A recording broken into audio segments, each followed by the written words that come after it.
Hi, okay, I'm going to talk you through the Gettier paper in this video. So you'll already have heard about this from the reading we did on Duton, the Duton reading that is about the account of knowledge that Gettier is refuting here. But remember, although Duton is objecting to something here, what he's objecting to is the idea that the account of knowledge that Gettier refutes is in fact traditional. He's not going to dispute whether Gettier refutes this account of knowledge. So his view is the opening paragraphs of this paper are not good as history of philosophy, and those of us who take it for granted are doing bad history of philosophy. But the epistemology that happens here, the actual refutation of this view, is fine as far as Duton thinks. So let's take a look at this. So Gettier starts saying, various attempts have been made in recent years to state necessary and sufficient conditions for someone's knowing a given proposition. The attempts have often been such that they can be stated in a form similar to the following. S knows that P, if and only if, 1. P is true, 2. S believes that P, and 3. S is justified in believing that P. For example, Chisholm has held that the following gives the necessary and sufficient conditions for knowledge. S knows that P if and only if S accepts P, S has adequate evidence for P, and P is true. Ayer has stated the necessary and sufficient conditions for knowledge as follows. S knows that P if and only if P is true, S is sure that P is true, and S has the right to be sure that P is true. Okay. I shall argue that A is false in that the conditions stated therein do not constitute a sufficient condition for the truth of the proposition that S knows that P.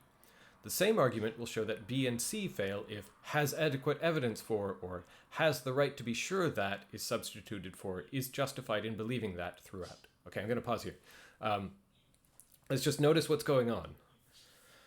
We've got three different theories of knowledge. Gettier's not going to say these are all exactly the same, but he is going to say they're all similar, and they all have a similar weakness. There is the same problem is a problem for all of them, whatever the differences between them might be. But let's notice what the structural similarity is. The ordering of the conditions is kind of changed around in some of them. So all of them have P is true. That's condition 1 in A, condition 3 in B, condition 1 over here. Something like believing that P. So S believes that P, S accepts P, and S is sure that P is true. You might think those are different things. You might think you can accept something without believing it, or vice versa. You might think you can believe something without being sure that it's true, whatever.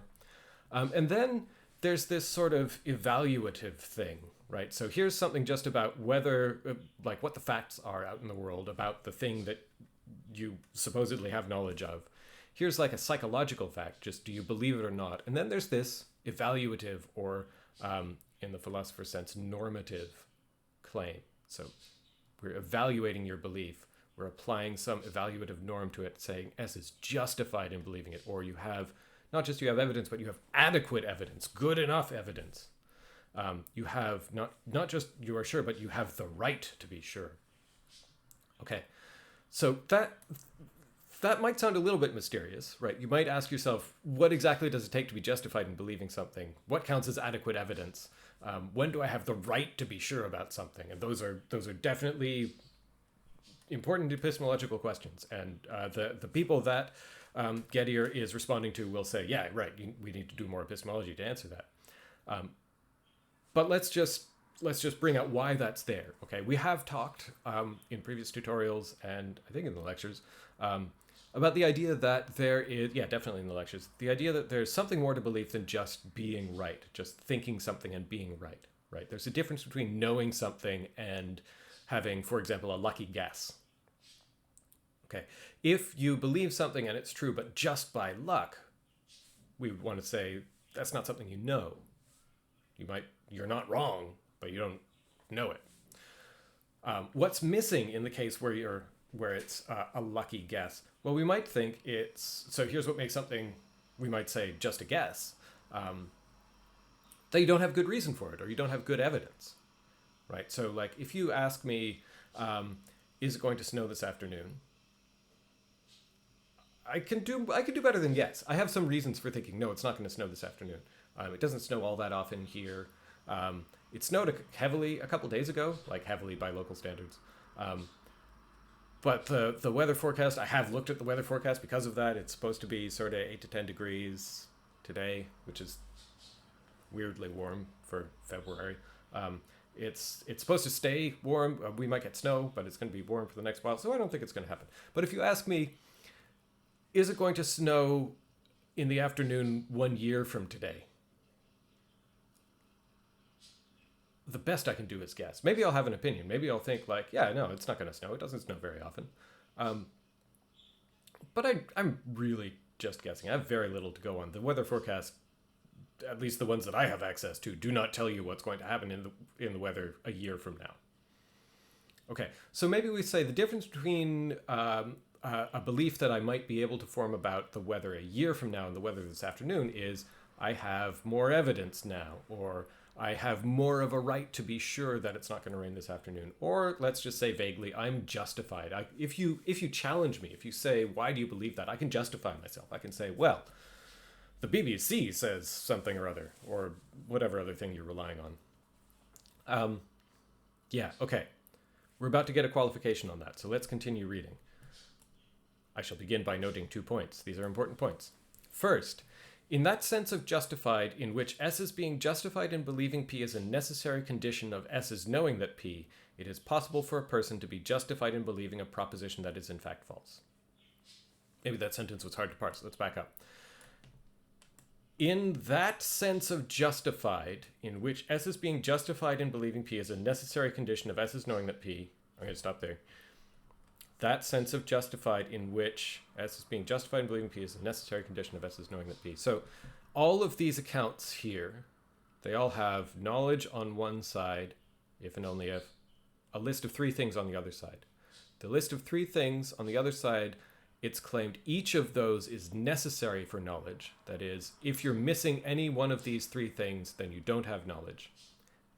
And jointly they're sufficient. So if you do have all 3 things, you don't need any extra thing. Just having these 3 things is enough for you to count as knowing. So Gettier says, in that sense of justified in which S is being justified in believing P is a necessary condition of S's knowing that P, that is, in the sense of justified which appears here, which appears as a necessary condition here. Okay, so in that sense of justified, it's possible for a person to be justified in believing a proposition that's in fact false.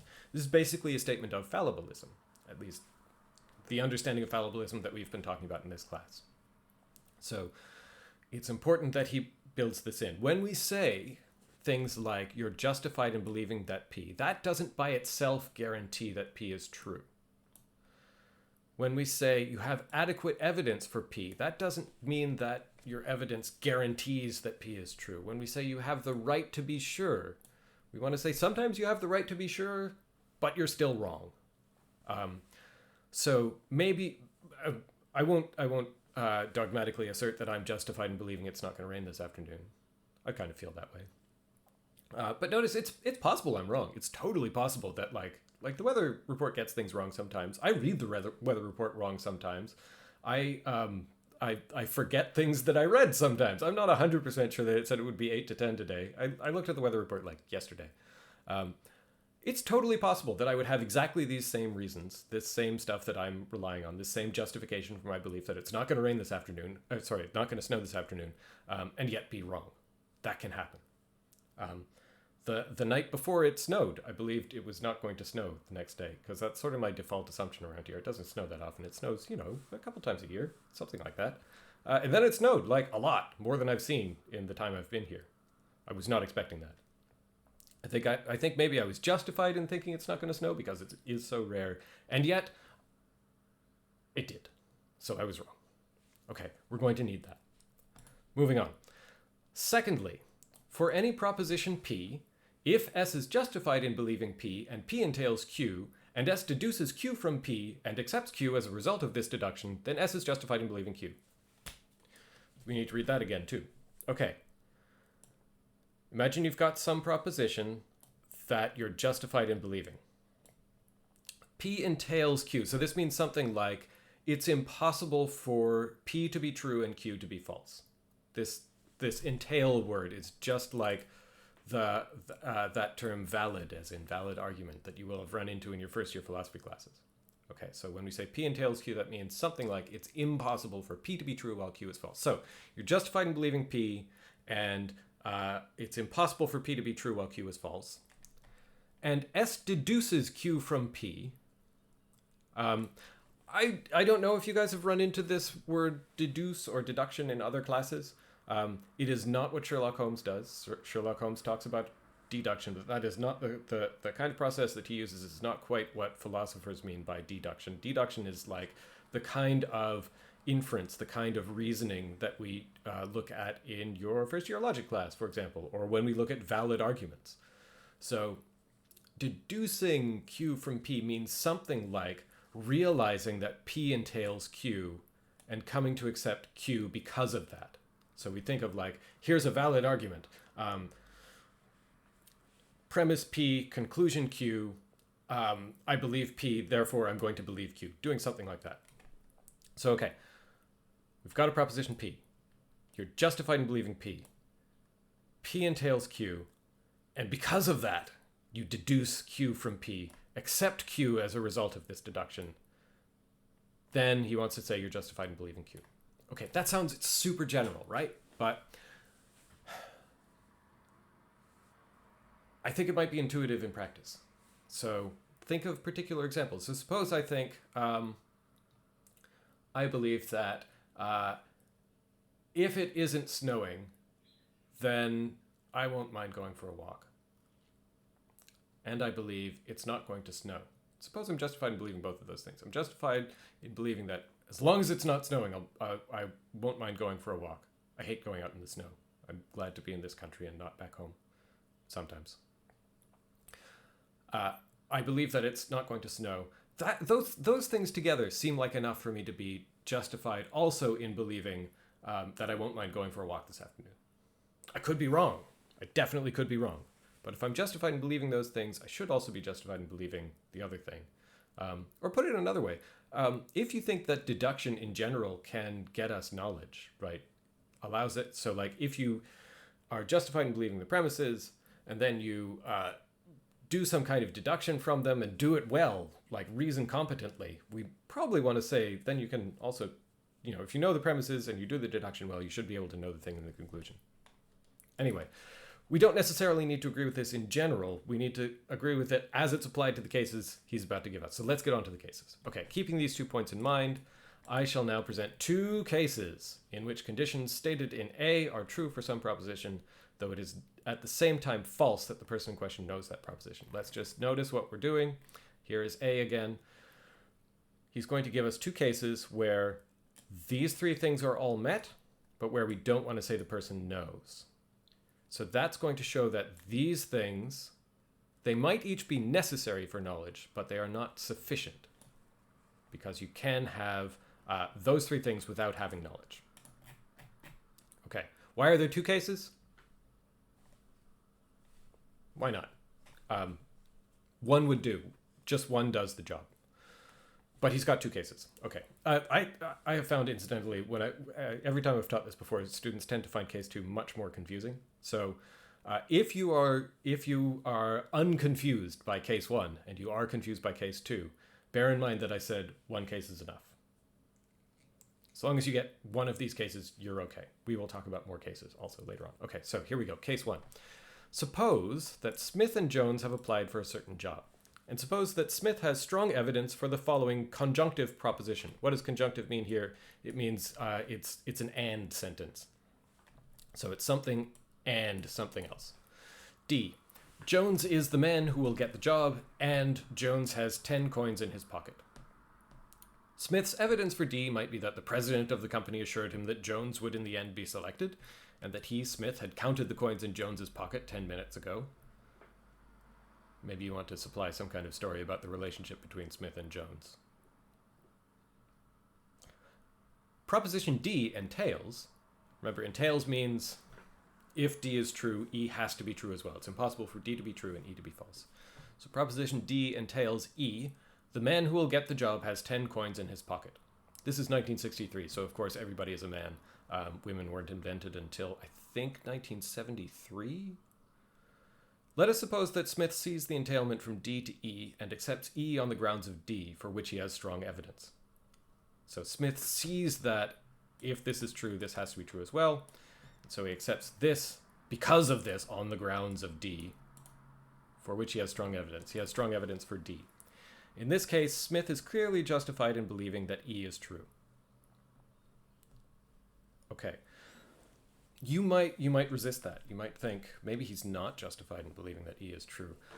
I want you to, if you have that instinct, I want you to see if you can change this story about what Smith's evidence for D might be. Invent some kind of story for yourself about when might somebody be justified in believing something like this. If you want to say there's no way to justify it, like, I want to press you on that. How skeptical are you about it? Is it ever possible to know who's going to get the job? And yet, yeah. We'll talk about that if we need to. Sorry, I'm getting too excited. Okay. In this case, Smith is clearly justified in believing that E is true. So he has strong evidence for this thing, and on that basis he believes this thing. Now we're going to get a twist. That's going to make it look like this isn't knowledge after all. Okay. Imagine further that unknown to Smith, he himself, not Jones, will get the job. And also unknown to Smith, he himself has 10 coins in his pocket. Proposition E is then true. It's true that the man who will get the job has 10 coins in his pocket. Though proposition D, from which Smith inferred E, is false. In this case, inferred means something like deduced, right? So inference is a process of reasoning from one belief to another. Deduction is, or deducing is one kind of inferring. In our example then, all of the following are true. 1, E is true. 2, Smith believes that E is true. And 3, Smith is justified in believing that E is true. So all of our 3 conditions for knowledge are met. But it is equally clear that Smith does not know that E is true. For E is true in virtue of the number of coins in Smith's pocket, while Smith does not know how many coins are in Smith's pocket, and bases his belief in E on account of the coins in Jones's pocket, whom he falsely believes to be the man who will get the job. So, Gettier claims this is a case where you have justified true belief that is not knowledge. Why should we think that it's not knowledge? He gives you like a sentence of motivation. I do want you to ask yourself, do you agree with his judgments here? Do you agree that, first of all, do you agree that Smith is justified in believing this thing? Do you agree that he's justified in believing this thing on that basis? Do you agree that he doesn't know that E is true? Here's something I don't want you to ask yourself. Is this true? Does Smith believe it? I think that's just part of the story. But the open questions are, is he justified in believing it? And does he know it? Gettier's going to say, yes, he's justified, no, he doesn't know. And that's a problem for the justified true belief theory. Okay, the next thing I want you to think about is, if you agree with Gettier's judgments, how would you change the theory to account for it? If you don't agree with Gettier's judgments, think about how you might change the case so that you would, right? Can you either, if you think that that Smith is not actually justified in believing this thing, can you change the story about his evidence so that he is justified? If you think he does know this thing, try to think about how you could change the story so that it's even luckier that he knows this. Although, I suspect my experience suggests most of you will agree that he does not know this thing. But we can talk about that if you disagree. Okay, case 2. This one may be confusing, especially if you haven't taken logic class. So, case 2. Let us suppose that Smith has strong evidence for the following proposition. F. Jones owns a Ford. Smith's evidence might be that Jones has at all times in the past within Smith's memory owned a car, and always a Ford, and that Jones has just offered Smith a ride while driving a Ford. Let us imagine now that Smith has another friend, Brown, of whose whereabouts he is totally ignorant. Smith selects 3 place names quite at random and constructs the following 3 propositions. G. Either Jones owns a Ford or Brown is in Boston. H. Either Jones owns a Ford or Brown is in Barcelona. I. Either Jones owns a Ford or Brown is in Brest-Litovsk. Each of these propositions is entailed by F. Okay, hang on. I think this is where people usually get confused. So first of all, what is Smith doing? Why is he doing this? I think the best way to imagine this is like Smith took logic class and discovered you can is confused by how OR works and thinks, I'm going to get practice with this. I'm just going to write down propositions, sentences that have an OR in them, disjunctive propositions. And he remembers learning, well, as long as this is true, then this or blank is true, no matter what the blank is, right? So the OR connective that we learn about in logic class, when you say A or B, that means either A is true or B is true or both. At least one of these two things, A and B, at least one of these two things is true.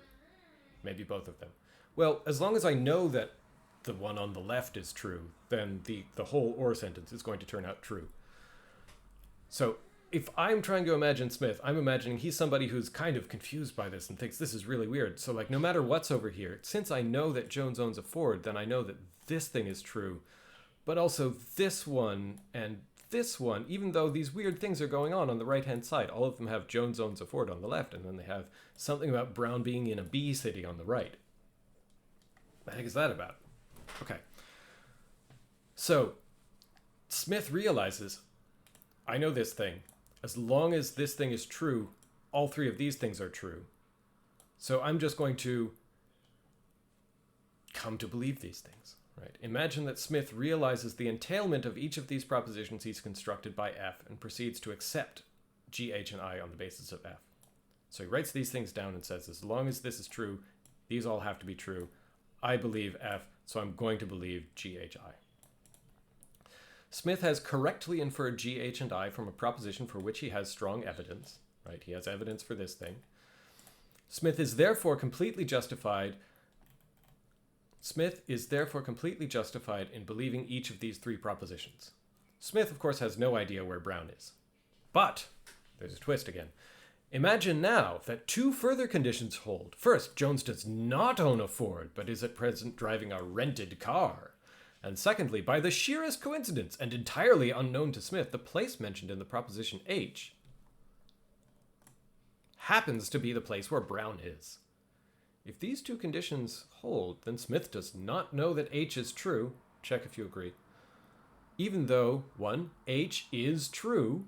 Why? Because this is an OR sentence saying A or B.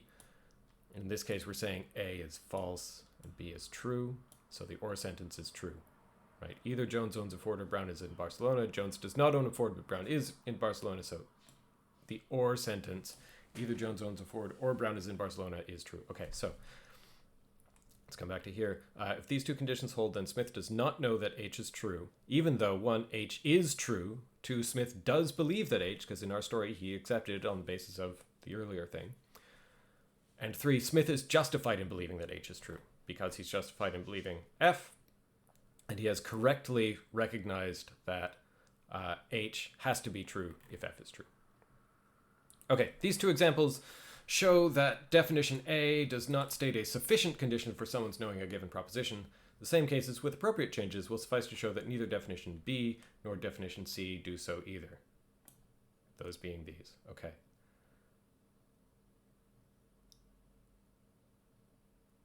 That's it. That's the whole paper. So again, the important thing is just make sure that you you're clear about whether you agree with Gettier about these as counterexamples, that is, cases of justified true belief that is not knowledge. That's what's important here. Okay, we will talk more about this later on, and responses on behalf of justified true belief theories. Talk to you soon.